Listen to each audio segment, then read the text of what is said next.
대한민국이 SLBM 보유국을 선언하자 복잡한 시선으로 바라보는 일본.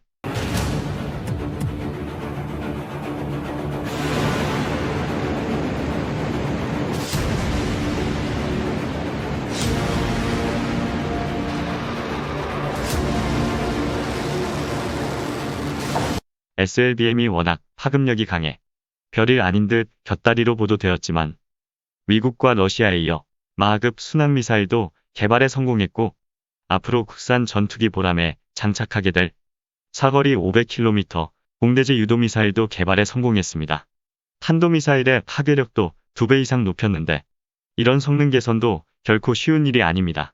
국산 전투기 시제품이 나오고 미사일 제재가 완전히 해제되자마자 대한민국의 로켓과 미사일 관련 사업은 그야말로 거칠 것이 없는 질주를 하고 있습니다. 우리나라가 자체 개발한 SLBM. SLBM의 잠수함 발사 시험 성공은 세계 7번째입니다.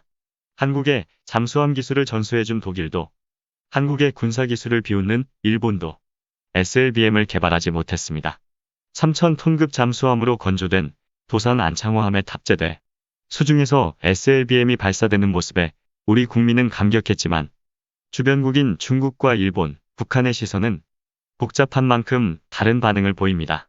중국과 일본의 주요 언론들은 자국이 처한 환경에 따라 다른 모습을 보이는데 한국을 붙잡아야 하는 중국의 신화통신의 경우 한국의 SLBM은 일본을 겨냥한 것이고 완성도가 높아 일본이 불안해할 만하다고 평가한 반면 이런 중국 반응을 접한 한국의 네티즌들은 과연 일본만을 겨냥할 것 같냐는 의견을 다른 반면 자신들이 지은 죄를 잘하는 일본 네티즌들은 부정하지도 못하고 걱정의 한숨을 내쉬고 있습니다.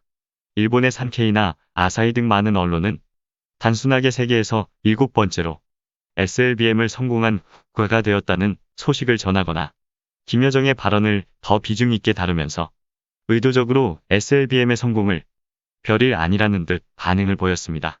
하지만 덤덤한 일본 언론들 반응과는 달리 일본 누리꾼들은 한국의 SLBM은 북한용이 아니며 일본을 주적으로 생각하는 한국인 속성상 분명 일본을 염두에 둔 SLBM이라며 일본 정부와 자위대의 각성을 촉구하고 있습니다. 중국 관영 언론은 해당 미사일이 실전 배치될 정도로 완성도가 높아 보인다며 비상한 관심을 보였습니다.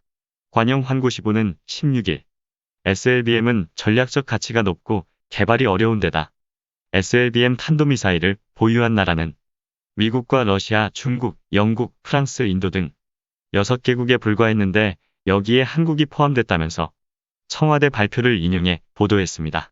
그러면서 환구시보는 주목할 점을 말했는데 한국의 SLBM 시험 발사가 보여주는 능력은 한국이 이미 실전 배치 능력을 갖췄거나 그 직전에 와 있다는 걸 말한다고 보도하면서 북한 탄도미사일과 비교하기도 했습니다. 환구시보는 북한의 탄도미사일은 소련제 스커드 미사일을 복제, 개량해서 출발해 한국을 앞서온 것으로 알려졌지만 2000년대 들어 한국 탄도미사일 기술이 비약적으로 발전하는 모습을 보인다고 설명했습니다. 왕이 외교부장이 방한할 때를 맞추어 SLBM 발사에 성공해버린 대한민국은 북한과 중국의 무언의 메시지를 전달하고 있습니다. 미국과 러시아 기술을 적용한 한국형 SLBM은 놀라운 전술적 능력을 갖췄다고 평가받습니다. 현무 4-4로 이름 붙여진 SLBM은 길이 12m에 지름 0.9m로서 1톤짜리 재래식 탄두를 장착하면 타격 오차 범위는 3m로 매우 정교한 미사일입니다. 거기에 비행 중 경로를 자유롭게 변경하면서 요격을 피하는 돌출 방어 능력을 갖췄을 뿐만 아니라 현무 시리즈별로 사거리가 300에서 800km이고 이는 중국과 일본 근해에 한국 잠수함이 근접하면 일본 전역과 중국의 대부분 지역이 사정권이 됩니다. 중국 언론인 환구시보는 이런 사실을 말하면서 한국 미사일 사거리 안에 모든 영토가 들어와 있는 일본이 불안해하고 있다고 기사를 쓰면서 한국과 일본의 불편한 관계를 고려할 때 일본의 불안감은 당연하다고 밝혔습니다.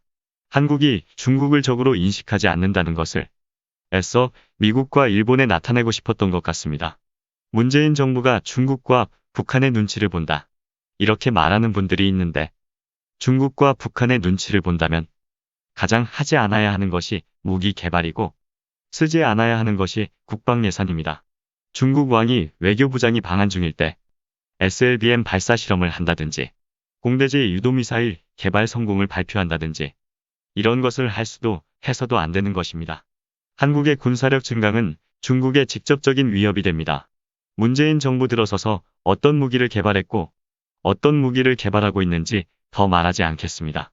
국산 전투기 보람의 사업은 물론 항공모함 건조 사업, 핵잠수함 건조 추진, 우주항공산업계획 등 매년 지출되는 국방비와 장기적 국방사업 추진을 보면 자주국방, 안보에 대한 절실함이 어느 정도인지 모르면 그 사람이 바보인 것입니다. 어쩌면 문재인 정부의 말도 안 되는 이유를 붙이며 적환이 간첩이라느니 떠드는 사람들은 미국과 일본에 온전히 의지하지 않는 정부여서 그것이 못마땅해서 그런 것 같습니다. 같은 이유로 주권인 전작권도 반환받는 것을 반대하는 것 같습니다. SLBM 성공은 일본, 중국은 물론 북한도 미국도 그다지 반가워할 소식이 아닙니다. 김여정이 문 대통령의 SLBM 미사일 발사 참관과 북한 억지력을 갖췄다고 말하자 이를 비판하면서도 SLBM 발사 소식을 함구했고 미국 워싱턴 포스트지는 긴장 관계를 높이는 행위라며 한국의 SLBM 발사 성공을 평가했습니다.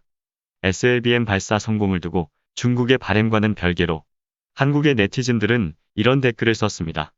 너희 눈에는 일본만 겨냥한 것 같지? 일본은 이미 넘어섰다. 일본 견제가 주목적이 아니라는 걸. 중국은 아직 모르는 모양이군. 일본만큼 중국도 믿을 국가가 아니다. 더 철저히 대응을 준비해야 한다. 나중에 탄두만 핵으로 바꾸면 완성되는 것이군. 한국은 중국이나 일본을 거론하지 않았습니다. 북한에 대한 억지력만 거론했을 뿐입니다.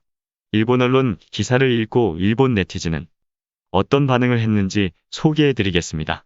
글쎄, 개발에 성공했다고 해서 핵 없이 무엇에 사용하는지 솔직히 의문이지만 어느 쪽이든 일본을 겨냥하는 것이라고 생각해 두어야겠지. 이웃나라가 일본을 침공하려는 것 아닐까요? 아마도 일본을 의식하는 것 같습니다. 그 나라는 일본을 의식해 군비를 증강하고 있다. 일본은 조용하게 방위력을 강화해 나가야 한다. 한국이 적이 되는 일을 전제로 생각해야 한다. 그 나라의 행동을 보고 있으면 아군으로 인식하는 데는 확실히 무리가 있다. 자주국방이라고 한국은 말하지만 일본을 향한 자주국방을 말하는 것으로 생각합니다. 대북에서 SLBM은 전혀 필요하지 않습니다. 왜냐하면 SLBM이 숨어서 공격할 필요 없이 한국이 낙승하는 전력을 지녔기 때문입니다. 중국이 개입한다면 한국에 SLBM이 있다고 해서 비슷한 수준이 되지 않습니다. 중국이 개입하는 순간 한국은 바로 패배입니다. 따라서 바다에 숨어 공격할 능력으로 압박할 수 있는 유일한 나라는 일본뿐입니다. 한국에 있어서 가상 적국은 일본입니다. 미국 앞에서 말할 수 없을 뿐입니다. 국방력을 강화하는 것은 미국도 반대하지 않고 한국 내에서는 일본을 의식하고 있다고 말하면 국민에게 지지를 받는다. 북한만을 상대한다면 SLBM은 필요 없다. 대일본용으로 파악하는 것이 보통일 것이다. 일본도 대항할 수 있는 무기 개발이 필요하다. 북한과의 융화를 주창하는 한국에서 이 시간에 이런 보도가 전해진 것에 대해 일본 정부는 제대로 이해하고 있는지 이것은 북에 대항하는 것이 아니다. 일본을 향한 준비라는 것이다. 일본 정부는 현재 자국 방위 체제를 바꾸지 않고 언제까지 평화헌법만 계속할 생각인가? 한국의 군사력에서 정부는 국민을 지킬 수 있는가? 자주국방을 어필한다기보다는 일본에 어필하고 있는 것 같은 이런 생각이 드는 것은 나 혼자일까요? 제가 유튜브를 시작한 2019년에 비하면 일본 네티즌의 댓글은 참 많이 변했습니다. 2019년에 비해 비웃거나 비하하는 댓글은 많이 줄어든 것을 한눈에도 알 수 있습니다. 반면 두려워하고 경계하는 댓글은 많이 늘었음을 알 수 있습니다. 오늘 소개해드린 일본인의 댓글은 추려서 소개한 것이 아니라 추천이 많은 순서대로 소개를 해드렸습니다. 국방력 강화는 유사시를 대비한 행동입니다. 물리적인 국방력만큼 중요한 것이 전자권입니다. 우리의 자주 안보 의지를 가늠할 수 있는 것이 다름 아닌 전자권을 바라보는 시각입니다. 오늘 영상은 여기까지입니다. 고맙습니다.